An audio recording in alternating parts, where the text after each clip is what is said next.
bien, merci beaucoup pour cette introduction. Chaque minute dans les coulisses, le docteur Vine m'enseignait de plus en plus sur la Bible, il m'enseignait sur Élie, sur la montagne, et toutes les personnes dans la foule, et il m'a dit secrètement que certaines personnes le soutenaient. Et vous savez, je ressens cela moi-même. J'ai eu la chance de rencontrer cette congrégation il y a environ 1 an et demi. Et c'était la première fois que je suis monté sur scène et que j'ai montré quelques diapositives et je n'avais pas réalisé la portée de l'Église adventiste, en particulier Saint Andrews et le ministère ici. C'est une portée qui est vraiment large, mondiale, et c'est extraordinaire. Mais dans les prochaines minutes, j'aimerais simplement apprendre à vous connaître et je voudrais que vous me connaissiez davantage. Quand j'étais enfant, j'ai grandi à Buffalo, à New York, dans la ville du métal, qui ressemble beaucoup à Détroit dans les années 60. Ma famille est une famille d'immigrants irlandais, donc mon père a travaillé dans l'usine. Il a pratiquement repris le travail de son père quand son père est mort. Les Irlandais, très tôt quand ils sont arrivés d'Irlande, ma famille est venue après la famine des pommes de terre en 1850. Ma famille venait du nord de l'Irlande et ils ont traversé des moments difficiles. Vous avez entendu parler des kulaks en où 15 millions de personnes sont mortes dans une famine intentionnelle en Ukraine. Vous avez entendu ça plus tôt aujourd'hui et c'était vers 1920. Eh bien, en 1850, il y avait une famine en Irlande et cela s'est produit par un mécanisme différent. Cela avait à voir avec la seigneurie sur les biens immobiliers que les Anglais possédaient et que les fermiers irlandais louaient aux seigneurs britanniques. Et les fermes devenaient de plus en plus petites. On est arrivé à des fermes de taille vraiment minuscule par fermier. Et la seule chose qu'ils pouvaient faire pousser caloriquement pour rester en vie, c'était en fait des pommes de terre. Donc c'était un état nutritionnel terrible là-bas. Et vous connaissez l'histoire de du fléau des pommes de terre. Une fois que la maladie s'est propagée dans la source principale de nourriture, une fois que la maladie s'est propagée, leur source nutritionnelle principale avait disparu. Toute l'île d'Irlande était devenue en état de crise environ en 1850. Et ce que nous savons, c'est qu'il y avait une diaspora. L'estimation est d'environ de 2 millions de personnes qui sont mortes sur l'île. De famine, 2 millions. Environ 1 million sont restés, et puis la diaspora a impliqué environ 7 millions supplémentaires. Donc si vous êtes déjà allé à une réunion, disons, dans les années 50, 60, 70, si vous vous souvenez, vous êtes enregistré pour la réunion, vous avez tous les noms dans l'alphabet, sauf le M. Il y avait toujours un M, puis il y avait un MC. Vous vous rappelez de ça? Ça vous a montré à quel point les Irlandais étaient importants en tant que groupe d'immigrants aux États-Unis. Combien d'entre vous ont des origines irlandaises ici? Voilà, vous voyez, il y a toujours 25% d'États-Uniens qui ont des racines irlandaises en eux. Et bien sûr, la diaspora irlandaise a été en Australie, en Nouvelle-Zélande et partout. Donc, quand ma famille est arrivée du nord de l'Irlande, et dans le processus, ils sont passés par Ellis Island et ils sont restés, on appelle Hell's Kitchen, ou bien ce qu'on appelait Hell's Kitchen à New York. Et ils vivaient très proches les uns des autres. Et donc, la maladie du jour, ce temps-là, c'était la pharyngite streptococcique. Et donc, il s'avère que mon arrière-grand-mère, après avoir enterré 10 enfants à Hell's Kitchen, est décédée à 32 ans de la maladie de Bright. La maladie de Bright est une néphrite glomérulaire post-streptococcique. Maintenant, mon grand-père, parce que du côté maternel et paternel, ils vivaient réellement côte à côte. Mon grand-père est finalement décédé à Buffalo, New York, d'une maladie cardiaque rhumatismale. Donc il avait une sténose mitrale. À cette époque, dans les années 60, il y avait un risque élevé de ce qu'on appelle une commissérotomie fermée, un type de chirurgie pour essayer d'ouvrir la valvule mitrale pour faire circuler le sang, et il est décédé avec ça. Donc les Irlandais avaient des antécédents de décès dus à des maladies. C'était quelque chose qui est arrivé avec la famine des pommes de terre, les difficultés avec les différentes maladies infectieuses. Rappelez-vous, Aux États-Unis, nous avons eu problème après problème, en particulier la fièvre jaune. Beaucoup de gens ne se souviennent pas de cela, mais vous savez, la fièvre jaune a emporté 25% de la population de la Nouvelle-Orléans et de Memphis, jusqu'à Philadelphie même, à l'époque. Et c'est de là d'où vient le mot quarantaine. Quarantaine signifie en fait 4 semaines, et les navires étaient habitués à l'extérieur de la Nouvelle-Orléans à rester dans l'océan pendant 4 semaines avant d'entrer pour s'assurer qu'ils n'avaient pas de fièvre jaune. Donc il y a toute une histoire qui se termine ici en termes de vulnérabilité de l'homme et de maladies infectieuses. Mais j'ai grandi là-bas et les temps difficiles économiques sont arrivés dans les années 70, au début des années 70. Et avant que nous le sachions, les emplois d'usine avaient disparu et nous n'avions pas d'argent et nous sommes arrivés au point où nous avons perdu notre voiture, notre maison, nous avons tout perdu. Alors nous avons tout mis dans une voiture et nous sommes allés au Texas parce que nous avons entendu qu'à ce moment-là, il y avait du travail au Texas. Donc nous avons traversé la rivière Rouge et nous avons atterri à Wichita Falls. Et donc j'ai fini par commencer l'école. Cette année-là, je vivais dans une chambre d'hôtel, une seule chambre à Wichita Falls. Et nous avons pris un nouveau départ au Texas, ce qui était super pour notre famille. Il y avait tant de gens. L'esprit de pionnier avait déjà duré 200 ans. Il n'allait pas s'arrêter en 1970. Et donc, à partir du moment où nous avons vécu au Texas jusqu'à maintenant, la population a doublé. Beaucoup de gens ne réalisent pas qu'à partir des années 70, ça a été vraiment une période extraordinaire. Donc j'ai terminé mes études au Texas. Je suis allé à l'université de Baylor Southwestern Medical School, l'université du Texas. J'ai fini premier de ma classe. Puis j'ai poursuivi mon internat à l'université de Washington, à Seattle. J'ai fait 3 ans de service.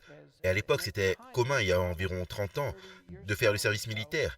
Et donc, beaucoup de mes amis internes à Seattle sont devenus des officiers du CDC, sont devenus des officiers du CDC où ils étaient déjà dans l'armée. Ils ont fait une certaine forme de service. Moi, j'ai fait le service de santé rurale et j'étais posté à Grayling, au Michigan. C'est comme ça que je suis venu dans le Michigan.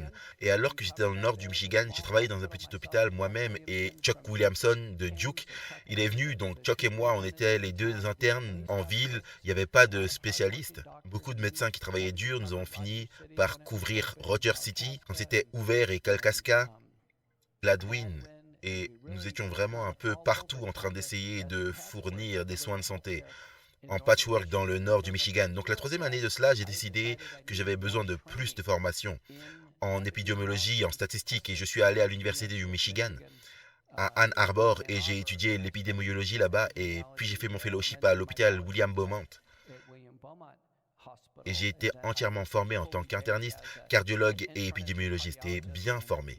Et j'ai lancé ma carrière, et je me suis marié, et après mon internat, j'ai eu 2 enfants. Nous avons élevé nos enfants à Norville, Michigan, et je considérais notre famille nucléaire comme étant solide. Nous étions ce que je considérais des chrétiens raisonnables.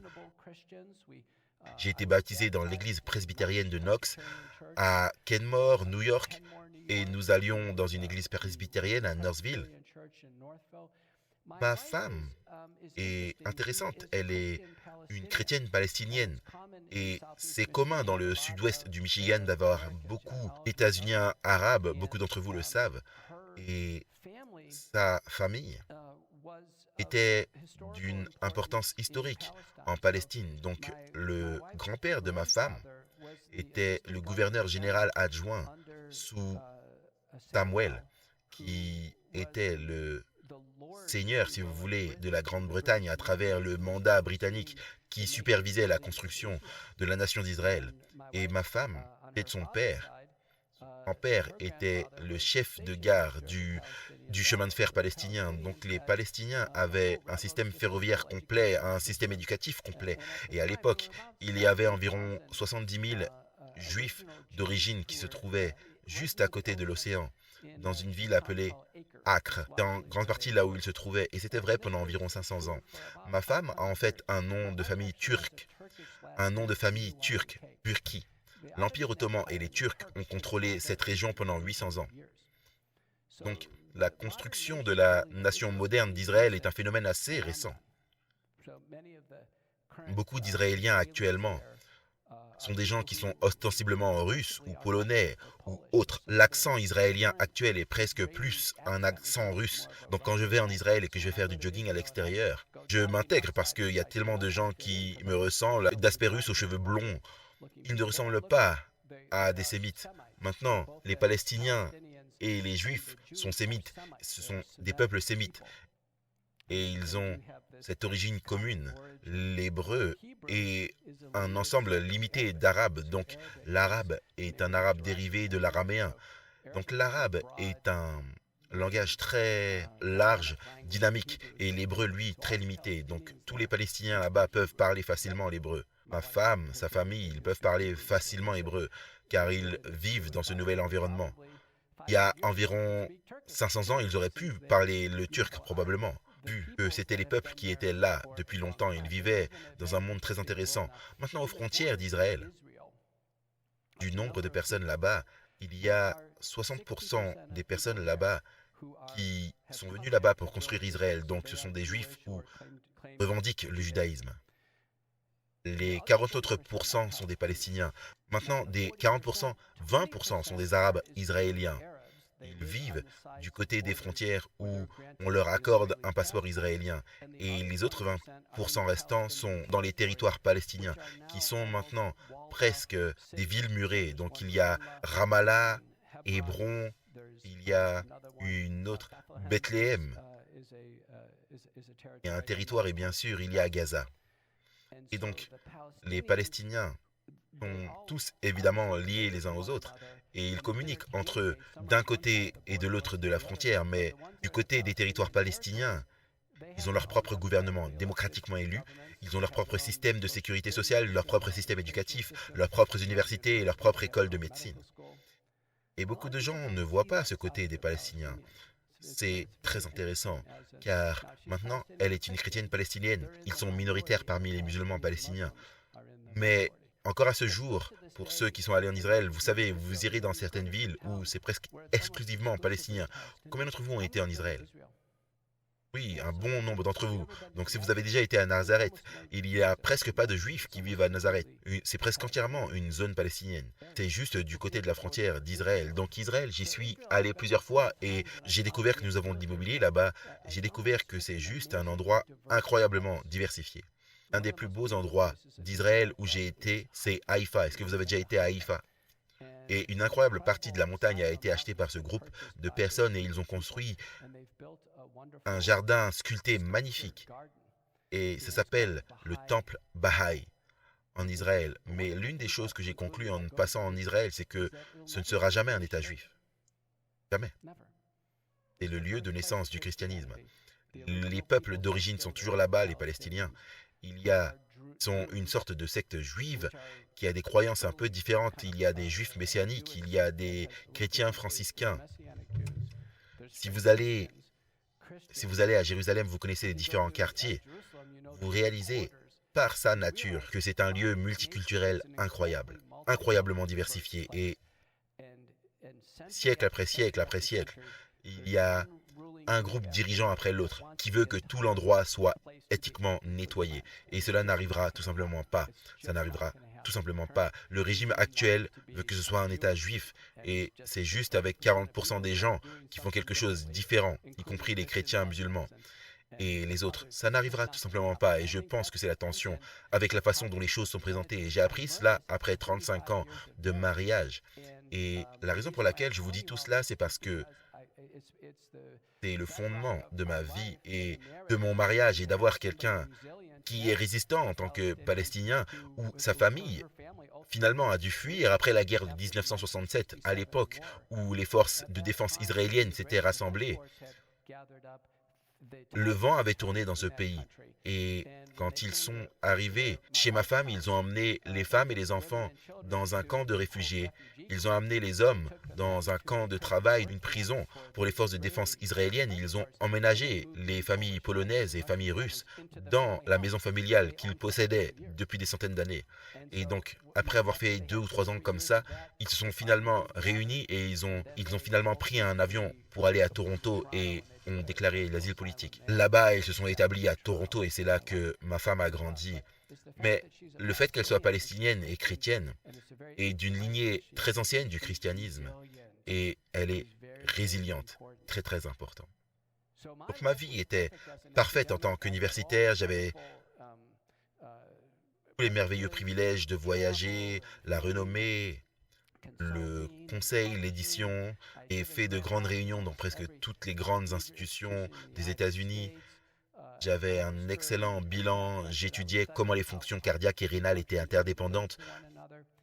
Puis le Covid-19 a frappé et j'ai fait instinctivement ce que je pensais que je devrais faire et c'était essayer de sauver toutes les vies que je le pourrais grâce à mon scholarship, mes soins cliniques, mes recherches, mon autorité dans le pays pour le faire. Et j'ai appris en quelques semaines que quelque chose n'allait pas. Les médecins qui étaient mes amis, partout, y compris à Beaumont, à New Jersey, dans le Michigan, à Baylor, à Dallas, en gros, laissaient les gens mourir et se faisaient massacrer par ce virus. Et je ne pouvais pas le comprendre.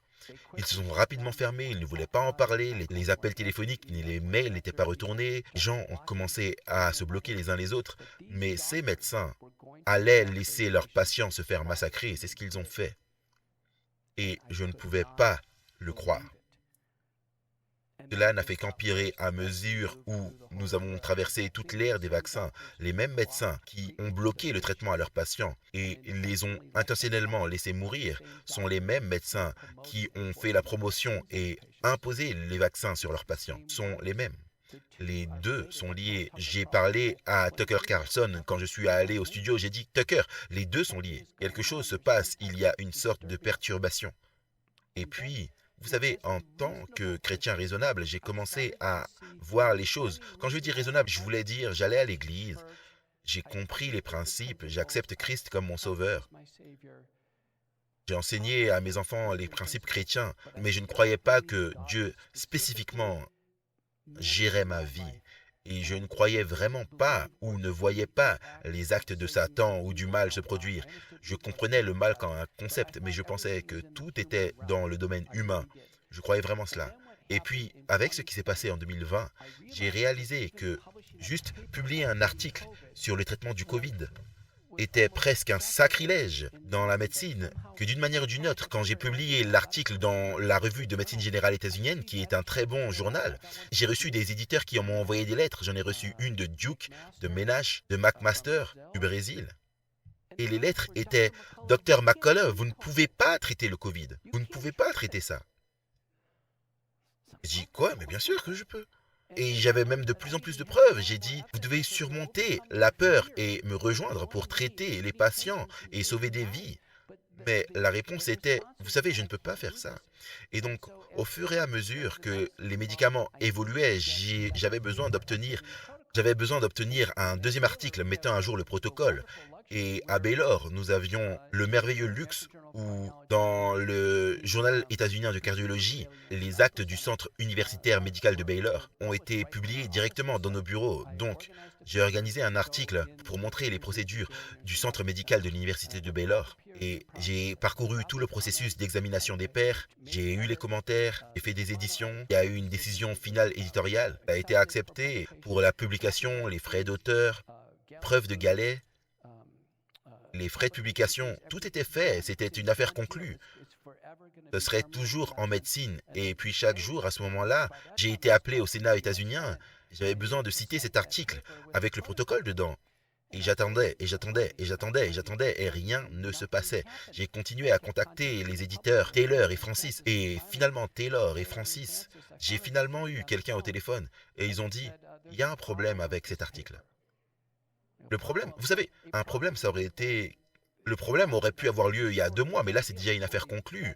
C'est déjà vérifié. On a payé les frais de publication. Ils étaient substantiels et je les ai payés. Et c'était fait. Ils ont dit, bon, il faut que vous alliez parler au rédacteur en chef. Il se trouve être juste au bout du couloir pour moi. Donc j'ai été au bout du couloir. Et je lui ai parlé. C'est le rédacteur en chef, quelqu'un qui est l'une des personnes les plus publiées en médecine, le rédacteur le plus ancien des grandes revues, le Dr Roberts. Et j'ai dit, Dr Roberts, il y a un problème avec cet article. Il a dit, je n'ai jamais vu cela auparavant en 40 à 50 ans d'édition. Cet article a été récupéré de la librairie nationale de médecine. Et maintenant, il y a une plainte administrative selon laquelle il se chevauche trop avec le premier article.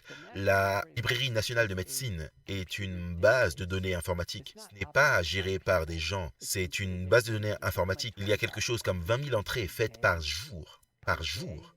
Ça ne fait pas correspondre une chose par rapport à une autre.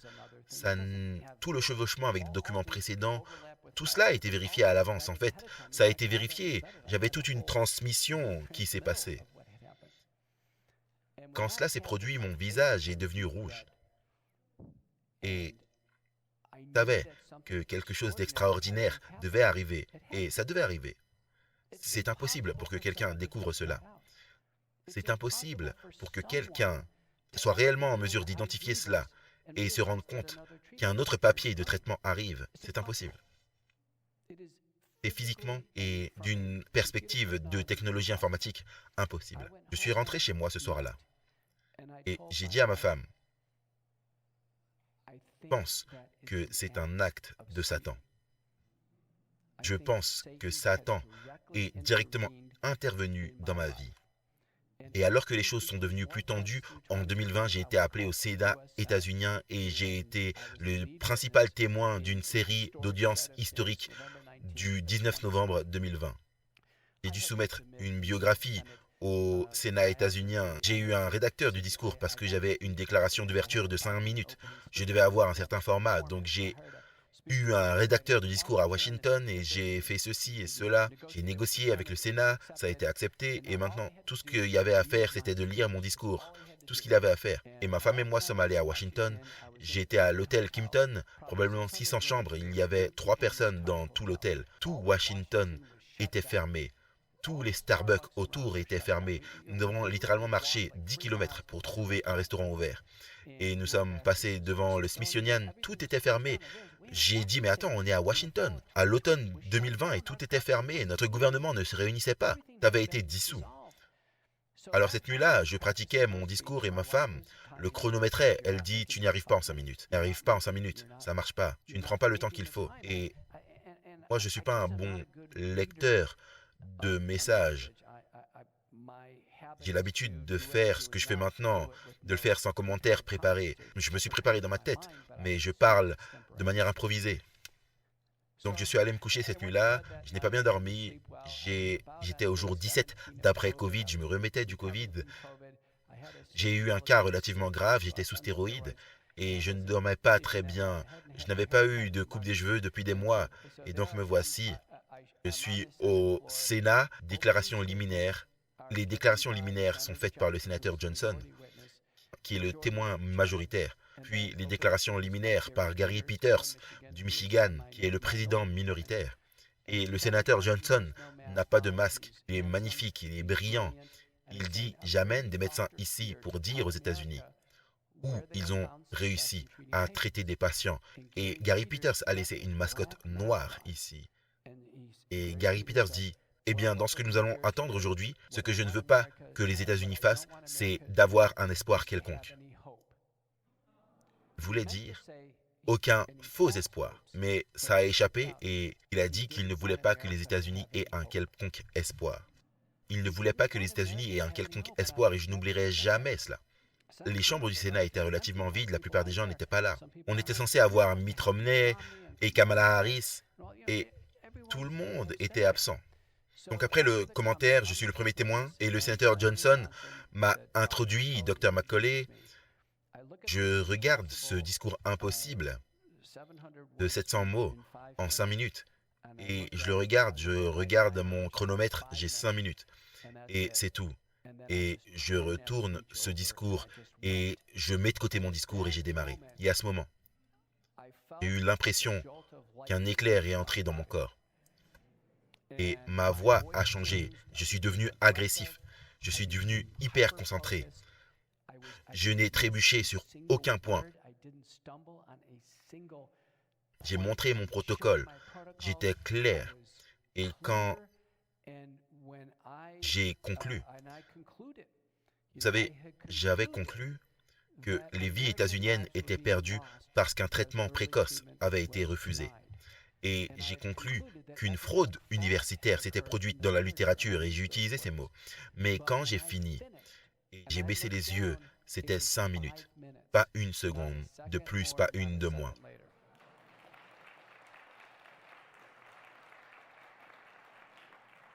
Ma fréquence cardiaque était peut-être à 140, ouais. Et en gros, j'ai réalisé que quelque chose s'était vraiment passé. Et ensuite, le reste de la procédure pour moi était comme un flou, même si c'était des heures. Ça semblait que c'était quelques minutes. Je suis sorti déjeuner dans un restaurant vide avec ma femme à Washington et je lui ai dit que quelque chose vient de se passer. Quelque chose s'est passé. J'ai senti le Saint-Esprit entrer en moi pendant ces 5 minutes. Et à partir de ce moment-là, je savais que c'était bien plus qu'un débat académique, c'était bien plus qu'un point scientifique contre un point scientifique. Dans mon implication à être appelé par les médias, appelé par le Sénat, j'avais été appelé par la Maison-Blanche. Ça avait juste commencé à se produire en rafale. Et tellement amassé probablement plus de temps médiatique que n'importe qui dans les médias. À ce moment-là, rappelez-vous, vous avez vu Tucker Carlson, il est là pendant 1 heure. Il y avait des jours où j'étais sur 16 émissions de télévision en une journée. Une journée. Et ça n'arrêtait pas d'arriver et d'arriver et d'arriver. Et ce que j'ai conclu et ce que j'avais l'habitude de faire, c'est, par exemple, je suis sur un groupe de contributeurs fréquents d'appels pour Fox. Et quand je vais dans les studios Fox, ils sont très gentils, ils viennent me chercher dans une voiture et ils envoient une équipe de maquillage. Je passe par toutes ces étapes. Mais dans la phase préparatoire et les publicités et toutes ces lumières sont allumées, ils ferment la porte. Ce qui est merveilleux, je suis dans une boîte tout seul et je prie. Je prie et je dis, Seigneur, j'ai 1 minute, j'ai 2 minutes.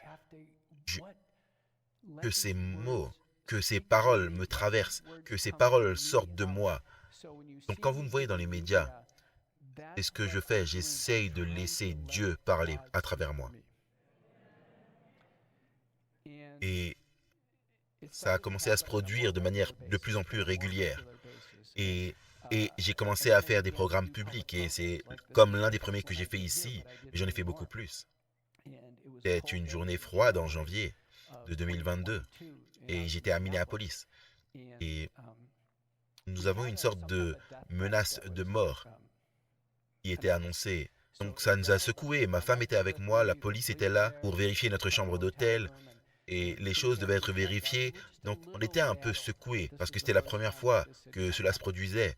Et j'ai suivi le programme et je savais que j'allais partir de Minneapolis vers Washington et il y avait une sécurité qui m'attendait à Washington parce que j'allais faire un discours sur les marches du Memorial Lincoln pour la toute première défaite du rassemblement des mandats et j'étais le premier conférencier médical. Donc les choses étaient vraiment serrées, il y a eu beaucoup d'agitation. Quand je suis arrivé, il y avait une énorme foule. Tout le monde voulait me dire bonjour et me serrer la main et les agents de sécurité me repoussaient pour dire non, non, je ne peux pas saluer personne, encore moins toucher qui que ce soit. Et alors que j'avançais vers le Lincoln Memorial,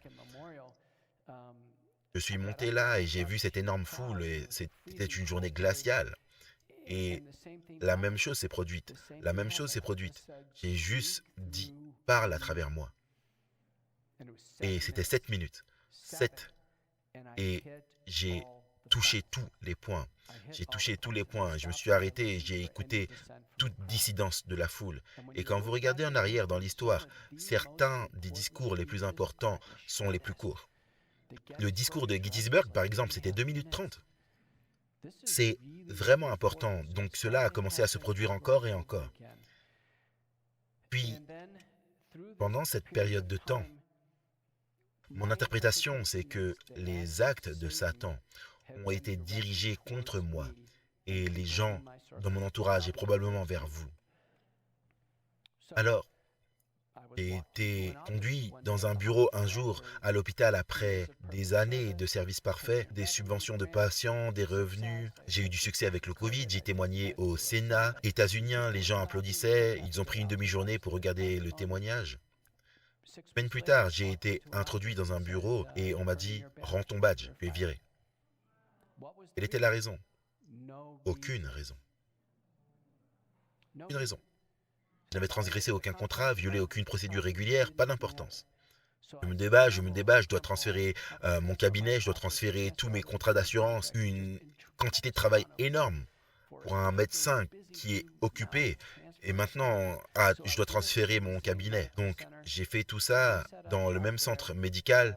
J'ai réétabli un magasin là-bas. Maintenant, je travaille pour seulement une fraction de mon salaire. Mais à ce moment-là, ça n'avait pas d'importance. Tout ce qui comptait, c'était prendre soin de mes patients et avoir une présence. Et puis, j'avais plus d'exposition médiatique. Et puis ensuite, ce qui s'est passé, c'est que j'ai commencé à recevoir des lettres certifiées ou des emails. J'ai été dépouillé d'un de mes diplômes de professeur dans une des universités. J'ai été dépouillé d'un de mes diplômes de professeur dans une autre université. Sans raison. Aucune raison. Laissez-moi vous dire, une chaire de professeur, c'est quelque chose de sérieux.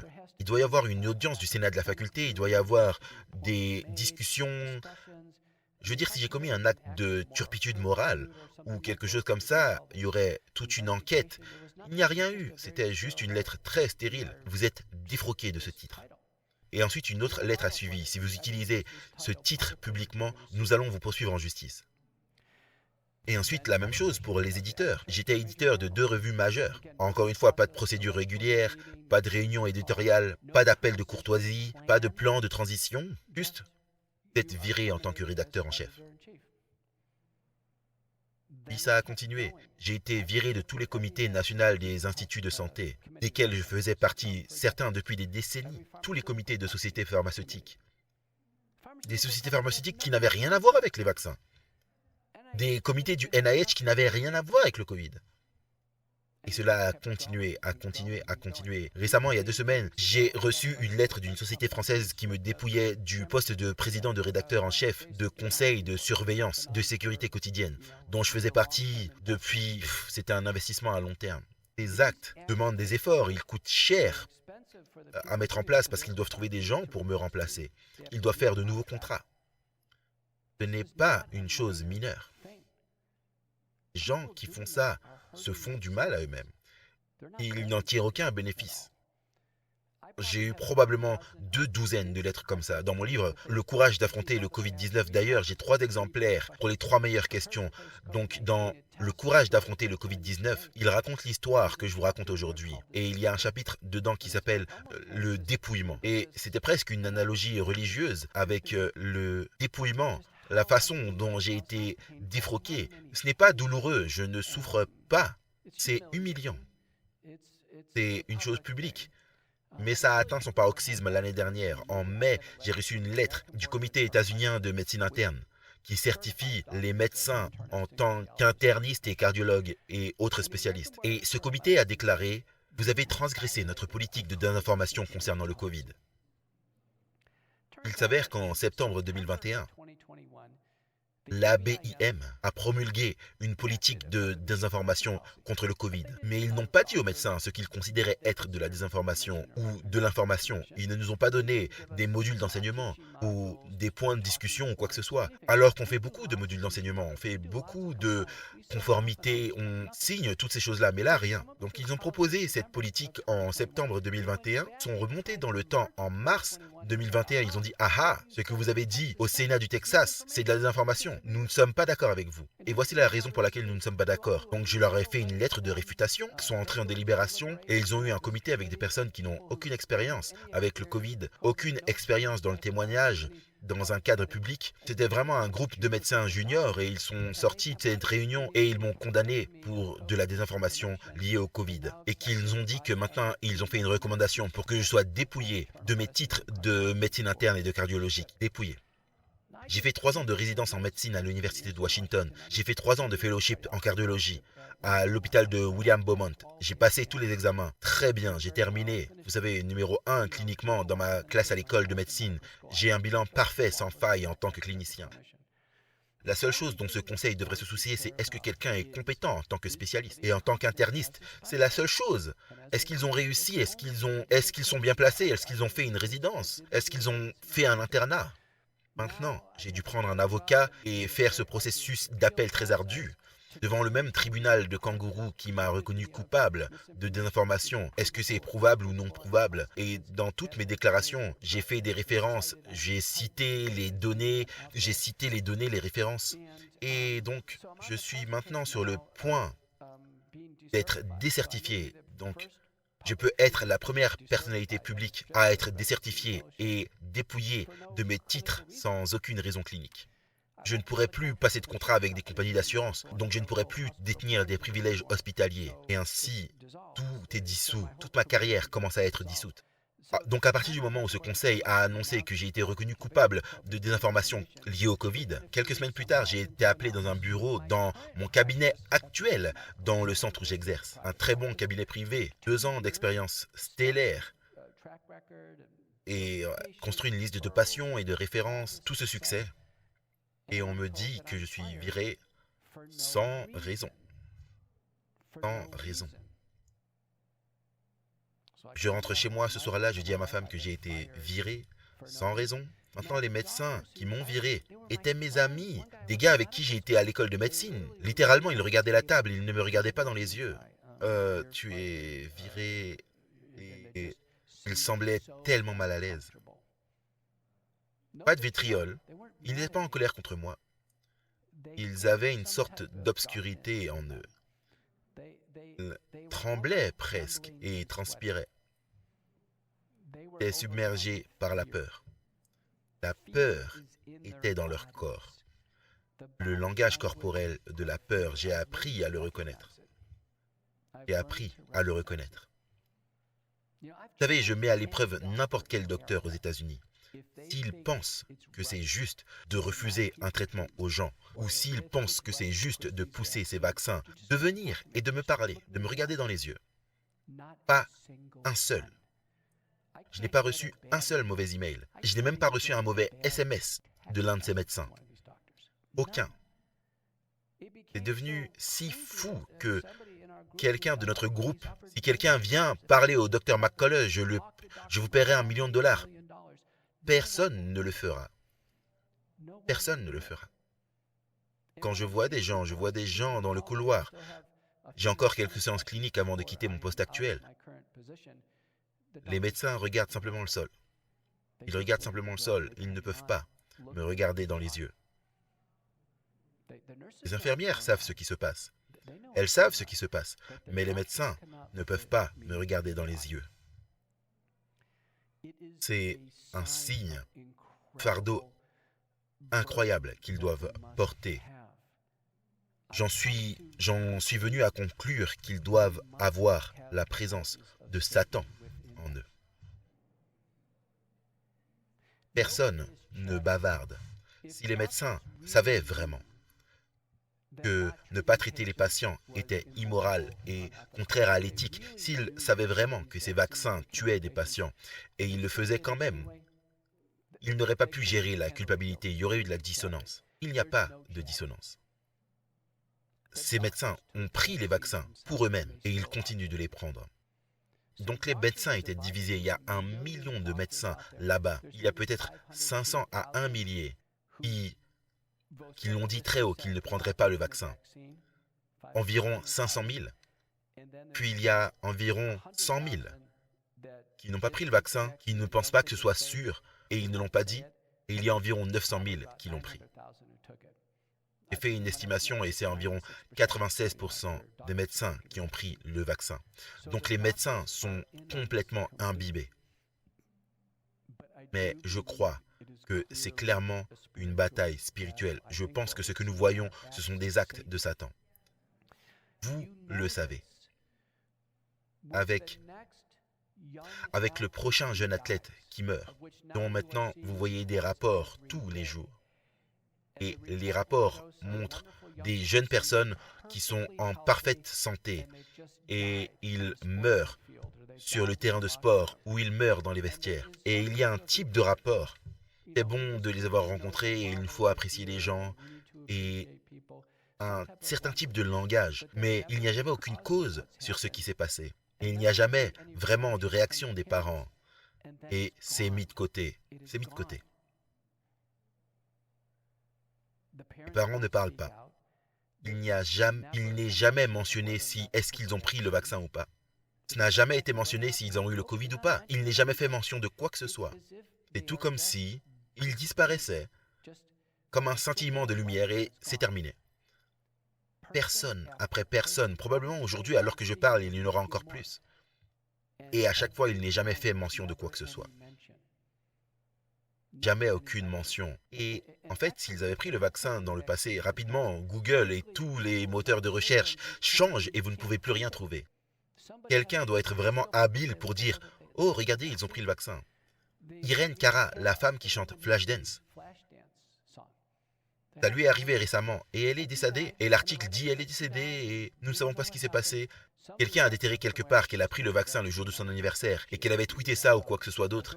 Et ça a été déjà gommé de Twitter, mais quelqu'un l'avait trouvé. Chaque fois.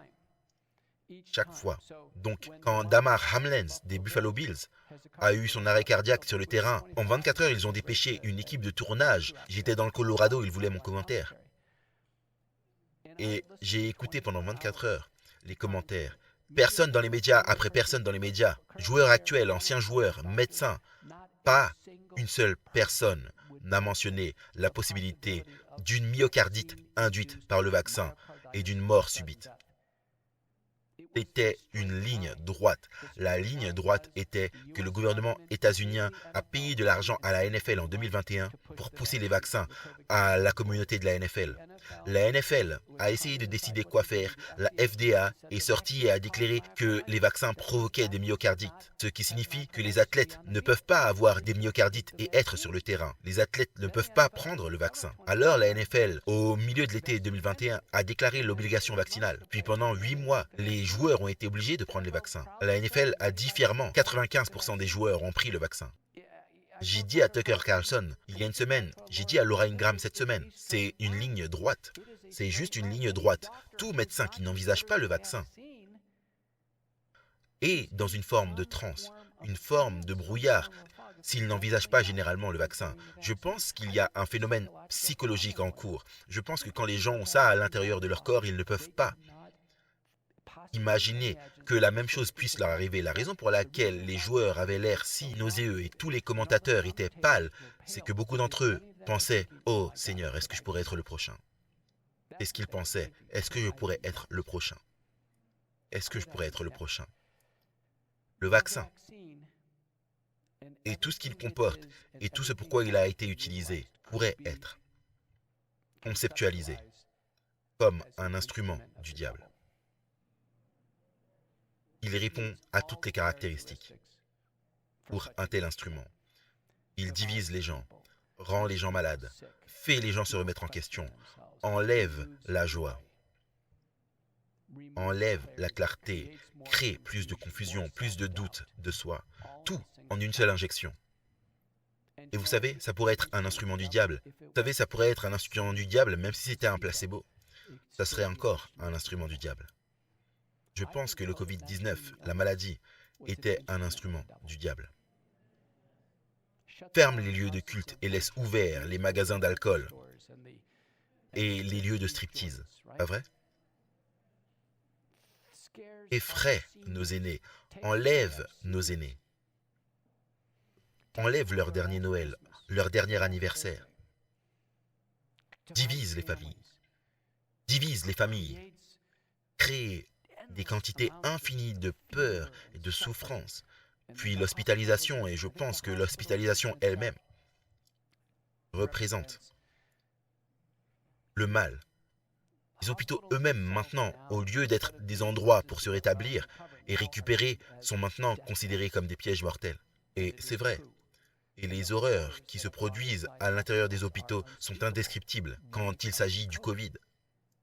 Et il y a vignette après vignette de recours collectifs et de procès. C'est inexplicable.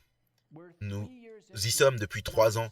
Pas un seul hôpital aux États-Unis n'a essayé d'améliorer les soins aux patients pour le Covid. Pas un seul hôpital au Michigan n'affirme être bon pour traiter le Covid. Il n'y a pas de statistiques comparatives au Michigan. Personne n'a tout le protocole ambulatoire dans l'une des principales universités du Michigan pour même traiter le Covid, encore moins gérer les effets secondaires des vaccins. Le Michigan est un endroit idéal pour la science et la médecine. Le Michigan est complètement dépourvu d'excellence ou de bravade en ce qui concerne le Covid-19. Zéro. C'est au-delà de toute conception, la seule chose qui pourrait maintenir l'Université du Michigan en panne en ce moment, l'Université du Michigan est inférieure au pire hôpital d'Inde en ce moment, en ce qui concerne l'innovation pour le Covid. La seule chose qui pourrait maintenir l'Université du Michigan à son bas niveau, c'est un type de force dominante qui est purement maléfique. C'est la seule chose qui l'explique.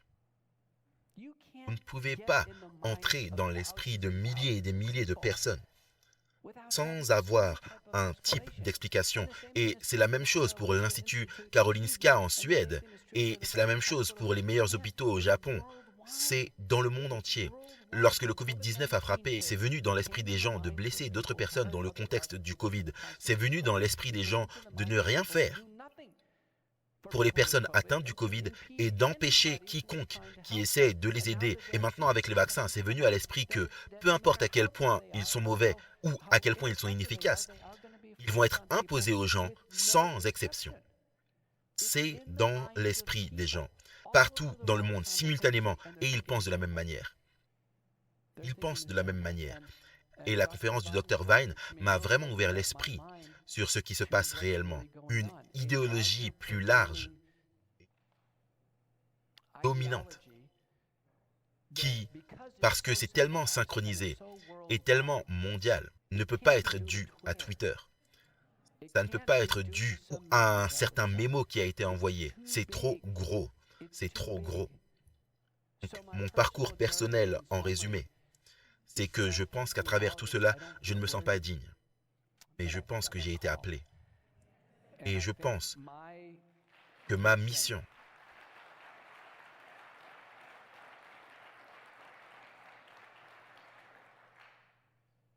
mon instruction,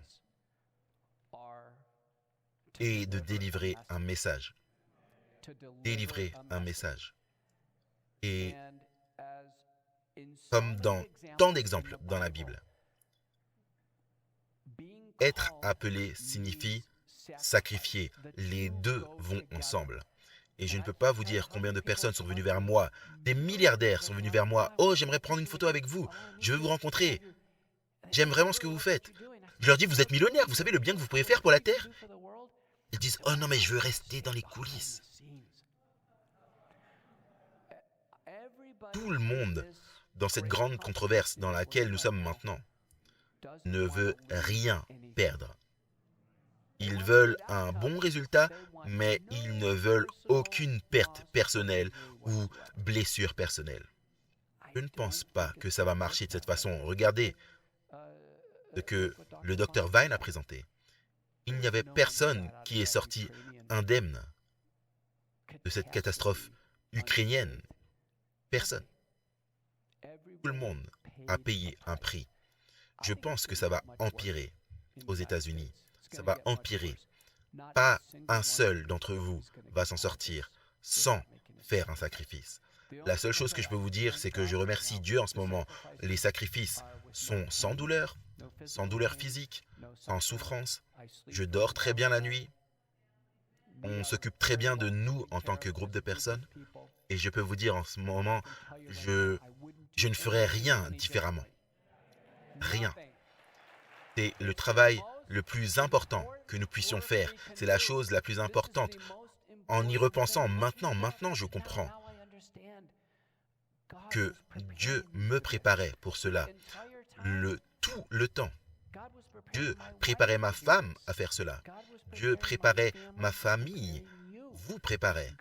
Dieu nous préparait pour un moment comme celui-ci. Je suis le docteur Peter Macola et je vous remercie de m'avoir invité.